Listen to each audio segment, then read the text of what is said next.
Well, good afternoon, everyone. Welcome to our fifth in our series of Chebacco Chats. We're welcoming back an old friend of the Historical Society, Rachel A. Snell, PhD in History, University of Maine. Has filled a lot of roles for us in the past. She's been our collections manager. She's run in the Mount Desert Island Marathon more than once. She's curated exhibits, authored Chebacco articles, edited issues of Chebacco, just all around great friend of the Historical Society. And we've invited her back to talk to us about her article in the current issue of Chebacco. It's titled Judith Somes Sampler, Needlework and Education in Rural Maine Before 1820.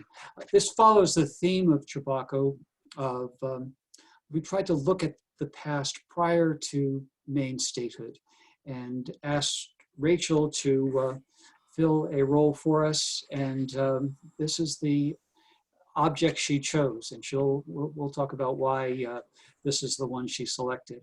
But to begin, Rachel, would you be kind enough to read us a section of your article? Of course, and I want to say thank you for having me. It's a real pleasure to have this opportunity to talk about this article.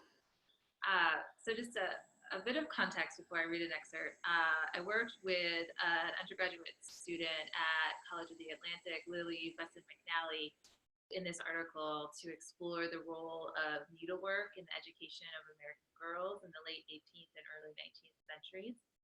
And we did that by looking at Judith Somes Sampler. So now I will read from the article.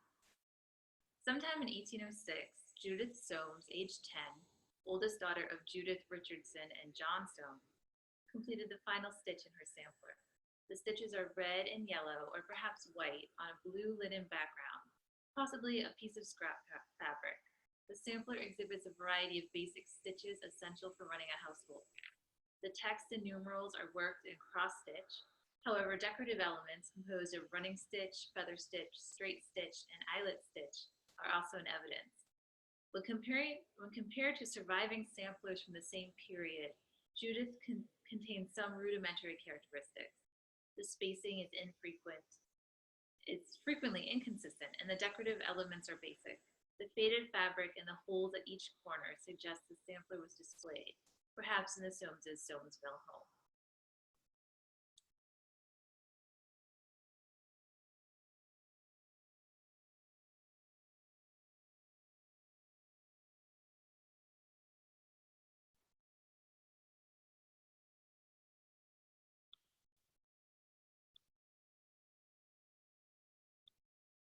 Oh, Tim, I'm sorry, I can't hear you.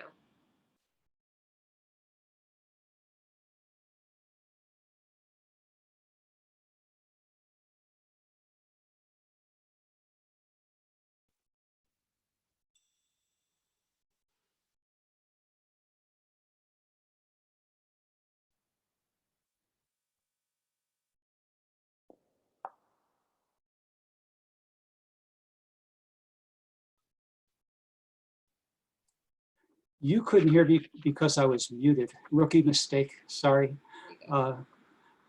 So what I was saying is that unfortunately, photography wasn't around when Judith Soames was a girl, but we have this photograph. She's on the left, isn't she, in this image? Yeah, yes, she is. And she's with Emily Soames Noyes, and by this time, Judith was Judith Soames Babson, and we know a little bit about the Babson family. These are a generation earlier Babson girls that are. This is one of the earliest objects we have in the collection of the Mount Desert Island Historical Society, and we're going to display it at the Soamesville Museum this summer. And the Babson house that at least was built by one of Judith's children, Eben, is near this familiar place. This is a photograph from 1894, and we recognize the Babson House today. Many of you pass it often. It's today the community school of Mount Desert Island. And here we finally get to Judith Somes Sampler, and it's a couple of hundred years old, so it's a little the worse for wear, but can you interpret this for us, Rachel? Tell us what we're looking at here, would you please? I think for lots of people, maybe they're looking on their phone or on a computer, or for anybody, even up close, it's hard to tell what the stitches say. Even when you look at it in person, it's hard to tell. It's very faded. What we have, the first about 3 lines of the sampler is an alphabet, and then it has September 16th, 1796, which is Judith's birth date. It says Mount Desert, and then it has a month that begins with J that could be June, but I lean more towards July. So most likely July 21st, 1806, the date she completed the sampler. And then it has the numbers 1 through 5. So a great example of practice stitches here. And then around the outside, it has a decorative border. So, and can you set the context here of what do we know about Judith Soames, this sampler, where she was at this time, stage in life? So we don't know a lot about Judith Soames Sampler. We know, of course, that she was born in 1796 on MDI. She was a member of the 2nd generation born on the island to the Soames and Richardson family, so the first families to settle the island. She was the oldest of 6 children with 3 younger brothers and 2 younger sisters. She married Captain Evan Babson in 1815, and they had 5 children. I think it was 3 boys and 3 daughters, 2 sons. Her husband died in 1841, so she lived for a very long time as a widow, passing away in 1880.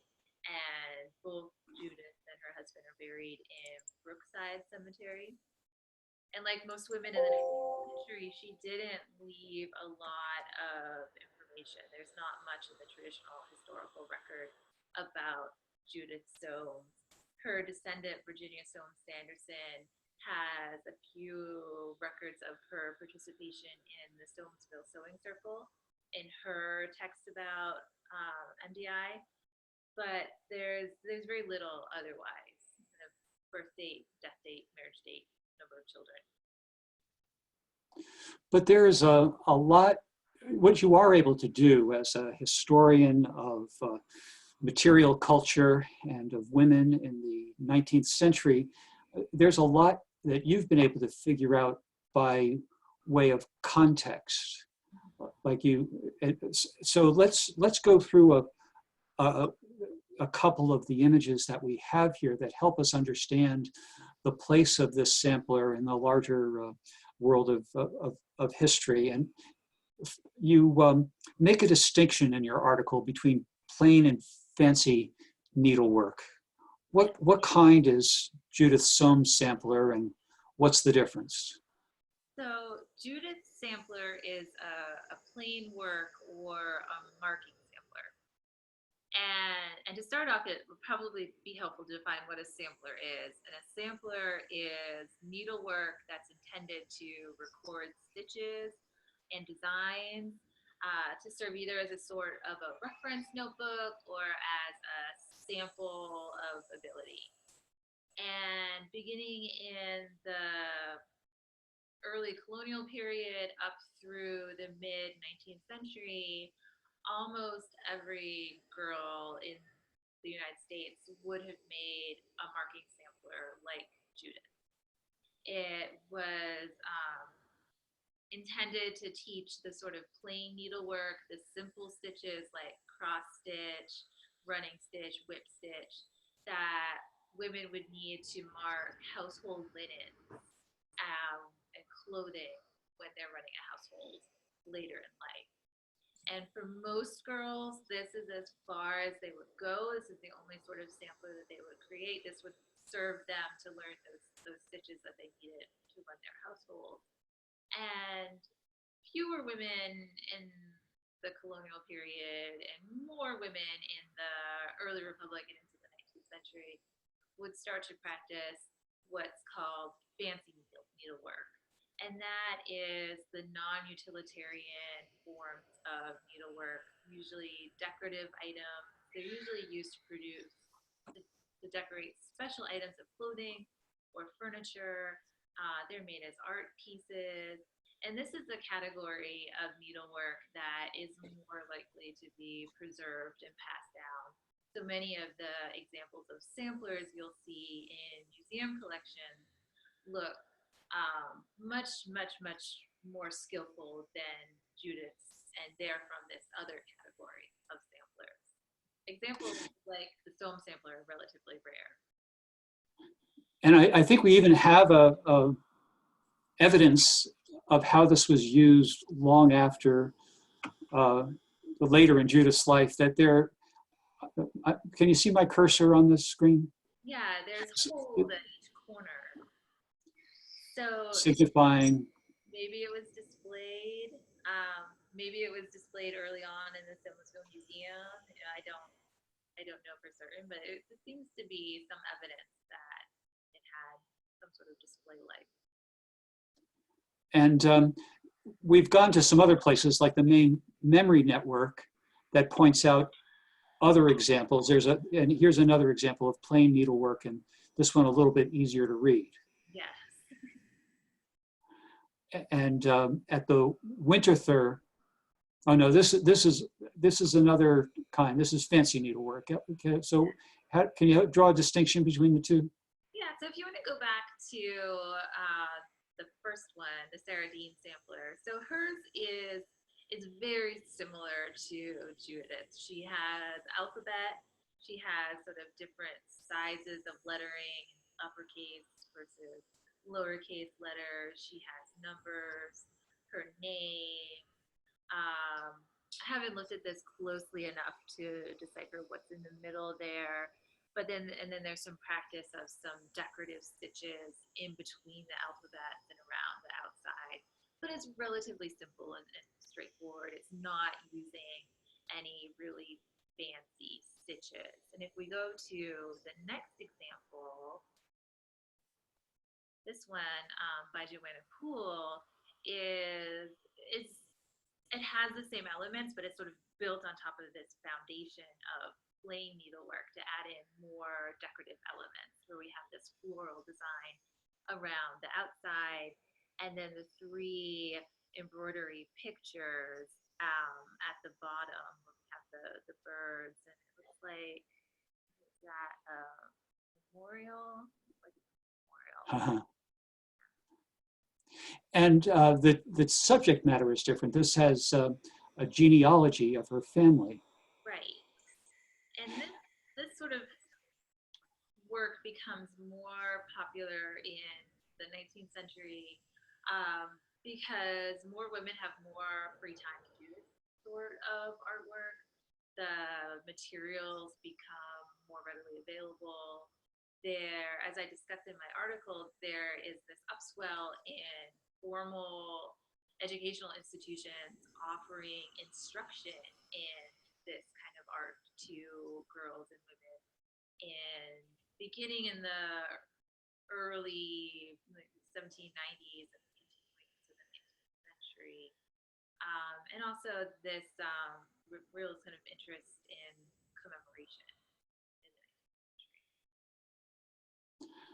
century. And what does the difference tell us about state and life? Is the big difference between plain needlework here and fancy needlework here? Is this like, I mean, one child is 8. I think this.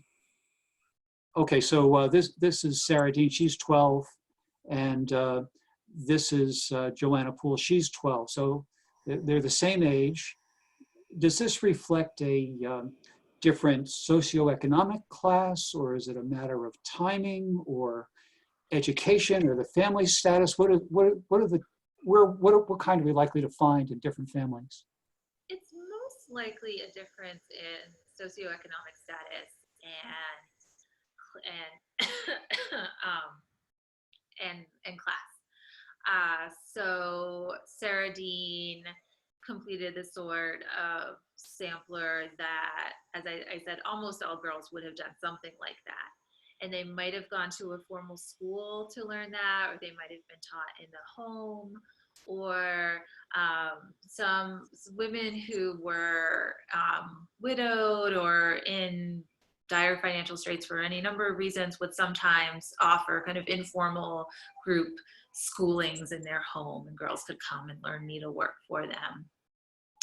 And girls completing something like Joanna Poole's sampler would have already done a marking sampler, and this would have been the next level of their sort of embroidery education. But it was always kind of an educational tool. Grown women, unless they were instructors, did not create samplers. They moved on to other kinds of needlework. Yes, this next sampler is a good example of this. So Susan Smith is really kicking it up a notch, right? Yeah. And this is from the Winterthur collection. Yeah, this is from Winterthur, and this is more of a pictorial needlework than a sampler.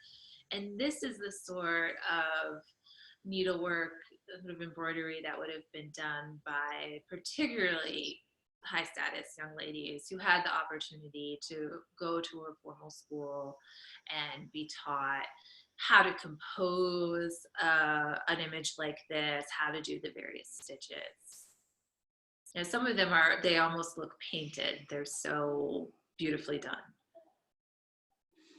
And this is in your article, you reference the needlework, but also start to approach the whole issue of education and how it was tied. Oh, first of all, will you talk us through this diagram here? This is a Maine Memory Network resource. This is later. This is an early 20th century guide to some stitches that might be used in a sampler.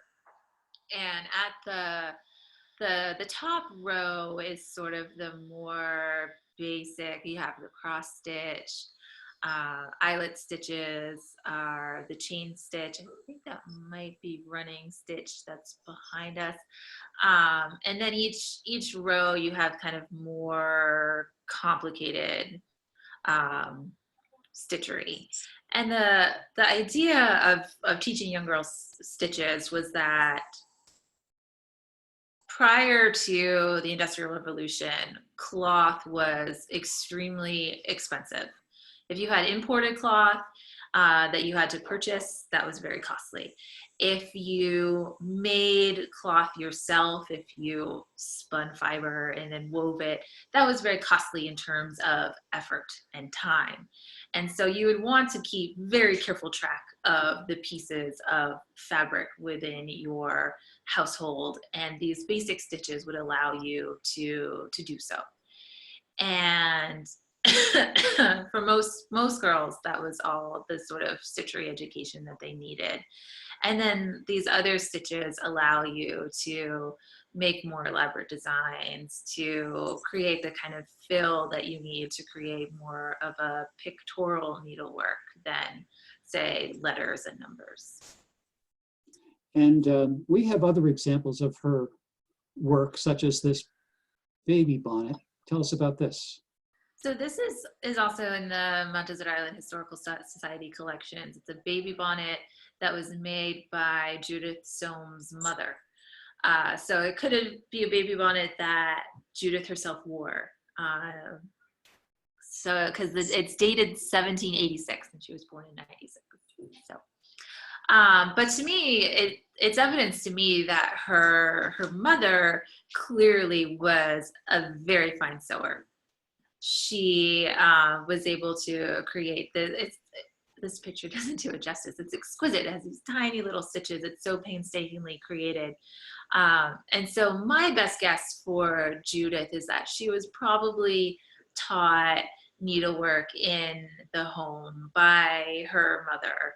And Lily and I had lots of chats about this when we were doing our research and working on the article, and kind of wondering about a household on Mount Desert Island in the early 19th century. Judith is quite a bit older than her brothers and sisters, and her mother having these small children running around trying to teach her oldest daughter needlework, this essential skill that she needs to be a good household and fulfill her duties. And maybe that's part of the reason why it's a little bit more rudimentary. It's not as carefully spaced out as some of the other examples. Maybe it was a chaotic learning environment, because the evidence that we have about Judith suggests that she did a lot of sewing, that it was something that she enjoyed, and we don't have any other examples of her sewing, but we know that she was part of the Soamesville Sewing Circle from Virginia Soames Sanderson, and that she had leadership roles within that organization. So clearly she learned the skills that she needed to be a successful housewife, and then have this hobby of sewing later in her life. Well, that was quite a thing, wasn't it? The sewing circle. It sure was. Those ladies were powerhouses. Yeah. The Soamesville Sewing Circle was founded in 1855, and it's on one hand, it's an opportunity for women to socialize over a domestic task, which was so essential to women in the 19th century. And they used it as a means for themselves to have engagement with their community and improve their community. They would sew various articles, usually practical, like aprons, bibs, various baby accoutrements, and then they would sell them, and they would use the money that they earned to improve Soamesville in various ways, paying for sidewalks to be put in so you didn't have to walk through the mud anymore, improvements to the Brookside Cemetery. They raised enough money in the late 1860s that they were able to purchase a hearse for the community to use. And we have one more example. This is Julia Ann Babson. This is a pillowcase. Yes. So this is Judith's daughter, and this is a pillowcase that she made at some point. And it's a really nice example of the ways that home textiles used to be marked, and that she's put her full name on it. She has given it a number and put some decorative element around it. And now in your article, and I want to invite our audience to pose questions to us, either on Facebook Live or on the Zoom Q&A feature. But before we go to questions, Rachel, tell us about the connection between these materials and education. And here we have a couple of examples that you cite in your article. Yeah, so the period after the American Revolution is very interesting in that there's a lot of discussion and concern about the education of young women. Many historians have talked about Republican motherhood and how this changed expectations for women and the sorts of education that women received. And even in Maine, in newspapers, there's a lot of discussion about what is the right sort of education that young girls should have so that they can grow up to be the best possible wives and mothers. And most people seem to have settled on it needed to be a balance of academics and decorative art, and that needlework and embroidery was perhaps the most important decorative art that young girls could be the best possible wives and mothers. And so These are two articles. One's from Portland and the other's from Hollowell, and it gives a sense of in this sort of earlier period of the 1790s into the first years of the 19th century. There are many advertisements for these sorts of schools along the more settled southern coast. And as we work into the 18 teens, we start to see these sorts of advertisements in more central Maine, in Hollowell. But at least in the period that we looked for our article, we didn't go past 1820, with, the spirit of the theme for Chebacco. There's not yet these sort of formal opportunities in the Mount Desert Island, the Down East region for young girls. So, Rachel, you are part of a larger world of historians of material culture. I know you've focused a lot on food. I think you let us sample some of your historical recipes. I know you've made hardtack a la Civil War. Have you tried any of these techniques as you do with food? Are such skills still in existence these days? Yes, they are. I don't know how to embroider. I knit, but I don't embroider. But there's a really flourishing community on social media of people who embroider, and it's been brought kind of into the present as when you're stuck at home and you feel like the world is spinning, but you're not contributing to it in any way. These sorts of handcrafts are a good way to keep your hands busy. So I think right now, during COVID, there's kind of a resurgence in a lot of these handcrafts, knitting, embroidery, sewing, to let people do something with their hands and kind of feel like they're producing something, and also give to their communities. And again, on the thought of a larger world of historians, how many other historians are working with this kind of subject matter as you are, and how are you communicating and connecting with them? What's your network, your professional community look like? So I'd have to sort of segue to talk about more food historians, because this was sort of a lark, something different to do. When I was curator at the MDI Historical Society, I was so fascinated by this little piece, and so I took advantage of the opportunity to write an article to look at it a bit.